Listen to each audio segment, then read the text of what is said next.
वाली हूँ। हमारा देश दोस्ती और प्यार मोहब्बत का प्रतीक है। तो आज मैं एक कहानी सुनाने वाली दोस्ती के ऊपर। सरकार ने ऐसा क्यों किया, उन दोस्तों को जुदा क्यों कर दिया। अमेठी में एक इंसान रहता था, उसका नाम था आरिफ गुजर।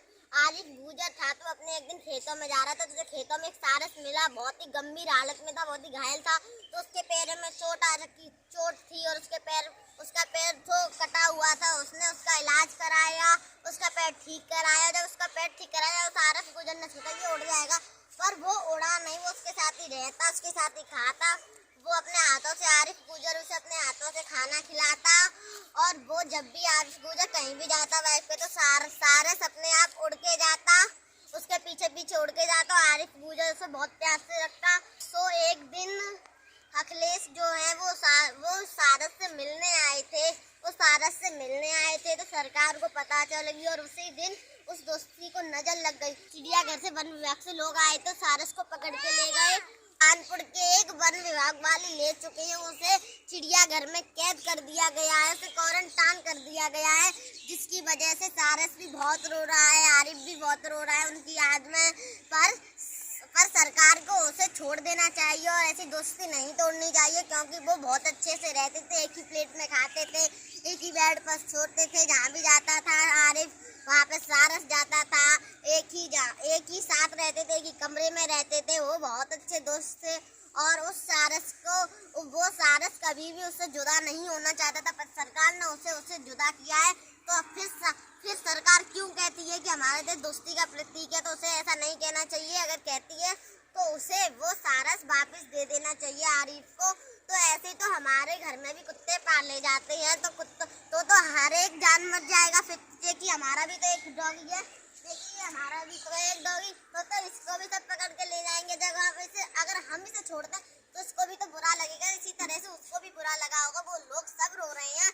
और ये जो हमारा डॉगी है ये बहुत अच्छा है, ये किसी को न काटता है। और इस डॉगी की एक ऐसी खासियत है, ये भी आरिफ की तरह हमारे साथ साथ ही घूमता है। हर समय खेतों पे जाओ, कहीं भी जाओ, हम आरिफ की तरह ही रखते हैं। पर ये खाना अलग खाता है, सोता अलग है। इन लोगों का अलग एक घर है। और ऐसे रोडों पे जो सांड गाय वगैरह घूम रही हैं, तो उनका भी तो कोई व्यवस्था करनी चाहिए। उसे सारस को पकड़ लिया गया, तो उन गायों बैल को क्यों नहीं पकड़ा जाता। आए दिन एक्सीडेंट हो रहे, दुर्घटनाएं घट रही हैं, तो उन्हें इसका तो ध्यान रखना चाहिए कि सारस को पकड़ लिया तो उन लोगों ने, तो उसे क्यों नहीं पकड़ा। उन्हें भी पकड़ना चाहिए, उनके लिए भी एक गौशाला बनानी चाहिए। तो फ्रेंड्स, मेरी सरकार से अपील है कि वो कभी भी किसी भी दोस्ती को ना तोड़े और सारस को आरिफ को वापस कर दे। हमारा देश प्यार और मोहब्बत का प्रतीक है, तो ऐसा आरिफ और सारस के साथ क्यों हुआ।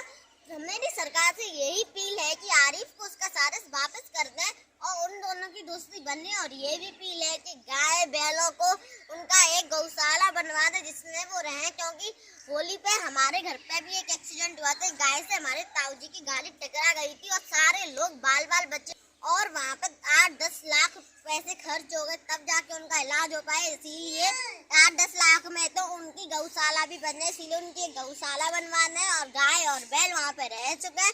और यही मेरी सरकार से अपील है। और सरकार कहती है कि हमारा देश प्यार और मोहब्बत का प्रतीक है, तो सरकार को आरिफ का सारस वापस करना चाहिए, क्योंकि आरिफ और सारस बहुत अच्छे दोस्त थे। और सारस को ऐसा रोता हुआ नहीं देखना चाहिए, क्योंकि सारस भी रो रहा है कानपुर के चिड़ियाघर में, आरिफ भी रो रहा है अपने घर में। तो आरिफ को उसका सारस वापस करना चाहिए सरकार को। तो ठीक है, बाय फ्रेंड्स।